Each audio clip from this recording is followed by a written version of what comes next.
ایک سوال یہ آیا کہ سیدی امام احمد رضا مولانا شاہ احمد رضا آپ کے فتاویٰ ایک ہے حسام الحرمین، جس پر حرمین شریفین کے علماء کی تقریزات ہیں۔ یہ فتویٰ اس کے بارے میں سوال تھا کہ اس کو نہ ماننے والے کے بارے میں کیا حکم شرعی ہے۔ تو جسے اس فتوے کا پتہ ہے اور اس کے پس منظر کا بھی پتہ ہے کن حالات میں یہ لکھا گیا، جن کے متعلق ان کی کفریہ عبارات بھی اس کے سامنے ہوں، اس کا اور غور و خوض اور اس کی حقیقت کو سمجھے،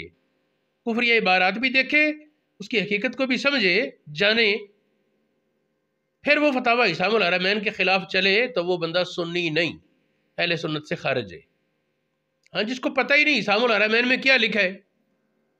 کسی سنا کہہ دیتا ہے جو اس میں شدت انکار کر دے تو اس سے نہیں فتویٰ آئے گا، لیکن جسے پتہ ہے اس میں کیا لکھا ہے،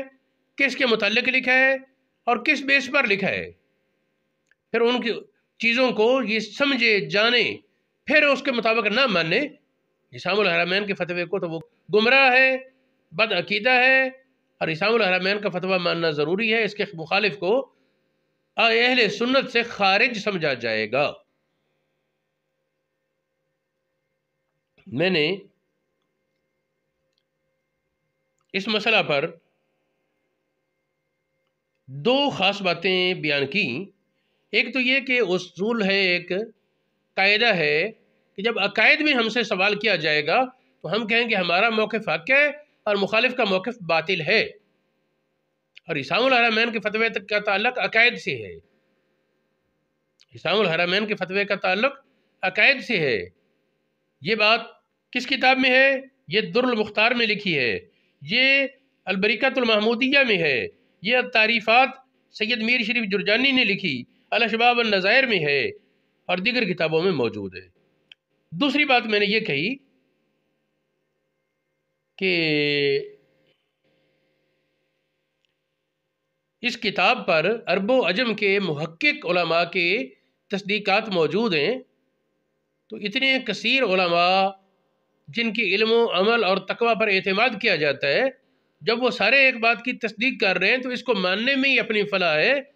اور اس کی مخالفت میں اپنی عاقبت برباد کرنے کی بات ہے۔ آخری بات جو میں نے اس فتوے میں لکھی وہ یہ کہ تکفیر کا تعلق کفریات بکنے والے پر ہے، یا جو اس کو جانتے بوجھتے سمجھتے اس کی تائید کرتا ہے اس پر، نہ کہ عوام الناس پر۔ عوام الناس کے متعلق سخت کے بجائے نرمی کا رویہ